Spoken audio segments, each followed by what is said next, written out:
Welcome to Alphabyte, a digital system for accomplishing preformed zirconia crowns. We now have our workflow integrated within the Heron intraoral scanner software platform, and we will demonstrate its utility as it applies to restoring tooth B with a preformed zirconia crown from Kinder crowns. We intend to roll out other features which help accomplish adjacent restorations, opposing restorations, potentially a full mouth of restorations, not just in pediatric but also in adult dentition applications as well. This is the Heron intraoral scanner. It functions like most intraoral scanners in terms of an optical digital impression system. Fortunately, we do not have to scan very many teeth, nor do we have to allow the computer to post-process and send the data anywhere, which saves significantly on procedural time. So in usually under 10 seconds, we can acquire enough data about the treatment tooth and a few neighboring teeth to allow our Alphabyte software module to run and pull up automatically from the Heron Clinic software. First thing we do is identify the treatment tooth, and the algorithm automatically cycles through all the libraries of digital crown forms and proposes the best fit digital crown, which corresponds to the crowns you have in your local library. The features allow the provider to adjust and modify the crown position and the crown size proposal per their discretion by simply rotating and dragging the arrows. Upsizing the yellow bounding box immediately automatically updates the crown size proposal, and in this case we've upsized to a DU 5.5 from the Kinder Crowns line of zirconia crowns. And in the bottom right panel we can picture the external crown form relative to the adjacent teeth, and in the upper right picture we can identify the tooth reduction requirements necessary to accomplish this particular crown size in this particular position. The color mapping indicates reduction requirements ranging from 2 millimeters in red through the orange down to the yellow, which is 0.5, all the way through blue, green, and purple, which indicate no reduction requirements necessary. Which is interesting because the first time ever, we can now be much more conservative on our initial preparation approach, knowing that there are certain surfaces of this unprepared tooth that require zero preparation whatsoever. We can get very specific as to the reduction requirements by dragging the buccolingual and mesiodistal cross-sectional sliders across the tooth, but the color mapping should be intuitive enough to get you very, very close to ideal preparation form just by visual reference alone.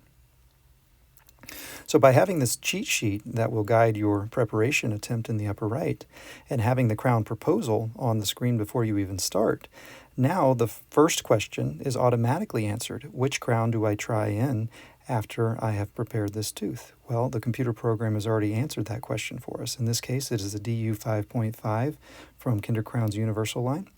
And that crown can be pre-selected and set aside by your assistant before you even begin the procedure. And by looking at the color mapping and the cheat sheet for preparation, perhaps we can nail this preparation the first time, and that pre-selected crown fits perfectly on the first attempt. And now perhaps we have accomplished a pediatric zirconia crown faster than we ever could a stainless steel.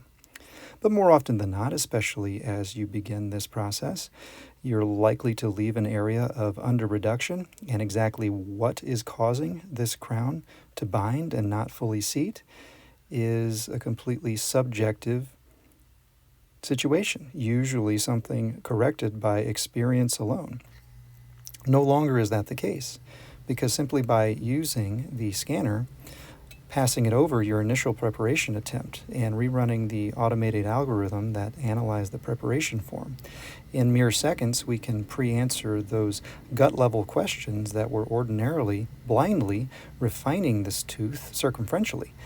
Now we can see exactly where the tooth is under-reduced and what is causing the binding when we attempt to seat that pre-selected crown. No longer are we confused as to is it a crown selection problem or a tooth preparation problem. Now we know 100% that it is a tooth preparation under-reduction and exactly where that under-reduction is occurring, in this case on the mesiobuccal and distal lingual. It's as if your professors from dental school were to mark up your initial preparation attempt with yellow, orange, and red highlighters and show you exactly where you have messed up, exactly where this tooth requires further reduction to receive that ideally selected crown size. So no longer do we have to blindly go back and refine these preparations, further risking secondary pulpotomies and over-reducing certain areas. No longer are we confused as to have we selected the right crown in the first place. So we can go back in and refine our preparations and retry the crown, and if it fits, we're done. But perhaps before we try the crown in, we can analyze our preparation one more time and pre-validate that our preparation refinement has accomplished the goal.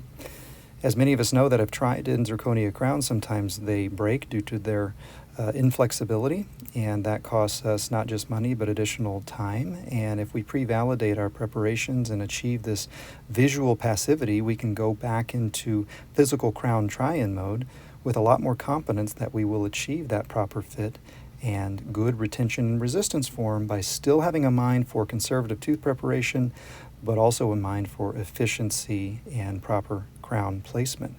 So seeing that this is all green and blue ensures that our crown should go into place, and in this case it does.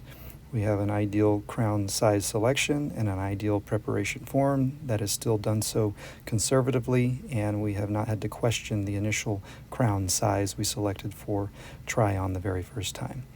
So in this case, we can now accomplish even single teeth as efficiently in zirconia as we could with stainless steel. And maybe it's an academic exercise, but of those of us that want to be more trusting of the computer guidance here, we can go back in and scan the post-cementation crown position and reanalyze how well we stayed true to the digital proposals. So in the bottom right corner, you see the right digital proposal crown superimposed with the gray surface of the post-cementation crown position, and we can be very, very sure that we were able to achieve that pre-proposed position with that pre-proposed crown size, and that pre-proposed preparation form allowed us to do that by following the visual guidance all along the way. So in this, we hope that we can offer highly desirable, more durable, more biologically compatible, and aesthetic zirconia alternatives to stainless steel crowns for every patient in need.